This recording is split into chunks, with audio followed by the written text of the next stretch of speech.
Okay, so this will be the final video unless somebody has specific questions or needs me to answer something and I make a video about it. It's just gonna be kind of an extras video, things that I know that I probably didn't cover and meant to cover. Suspension wise on the truck, if it wasn't clear in any of the videos, it does have drop beam suspension in the front with a mid to late 70s F100 disc brake conversion on it. Rear suspension is the factory Leafs. Shocks are KYB gas adjust shocks. Those were replaced in September of 2023. The wheels, I painted those 5 years ago and they've held up great. Obviously it's chrome dish, but I painted the inner on the wheels.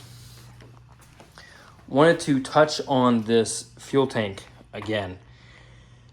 You'll notice that looks like a hole for a hitch, and that's what it was. It did have a hitch welded between the frame rails.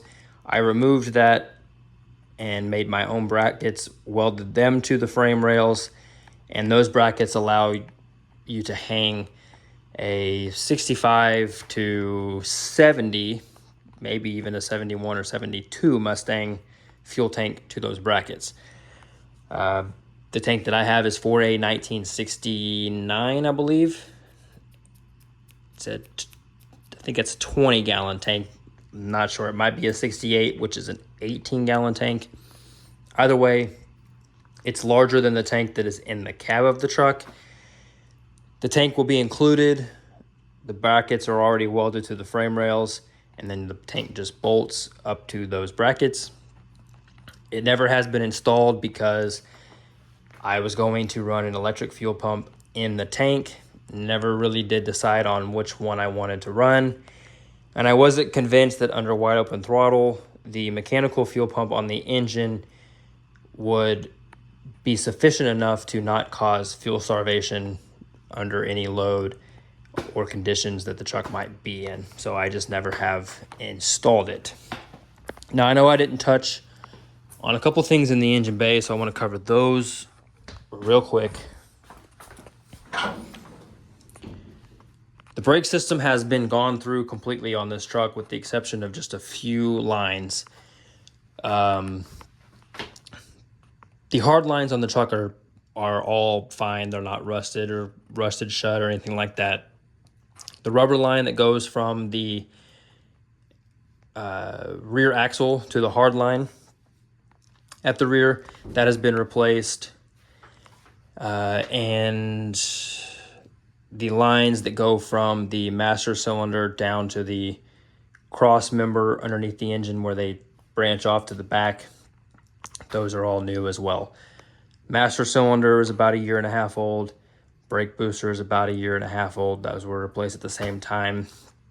It does have a brake bias controller, allow you to adjust the bias on front to rear. And I'm sure I'm going to get asked this.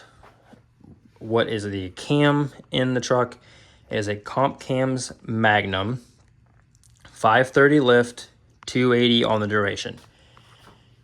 So that's what cam is in the truck. Compression, I believe, is a 9-to-1, so you can run pump gas. I've always tried to run at least 93 or higher when I can find it.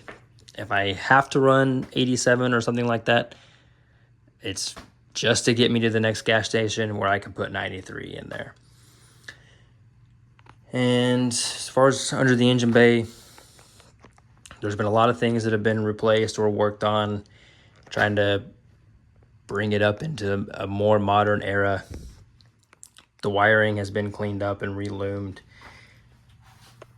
Wiring has been separated to allow the looms to be easily accessed, and that way you kind of know what circuit you're working on. All of the grounds have been redone with 4-gauge wire, and those are in their own looms as well.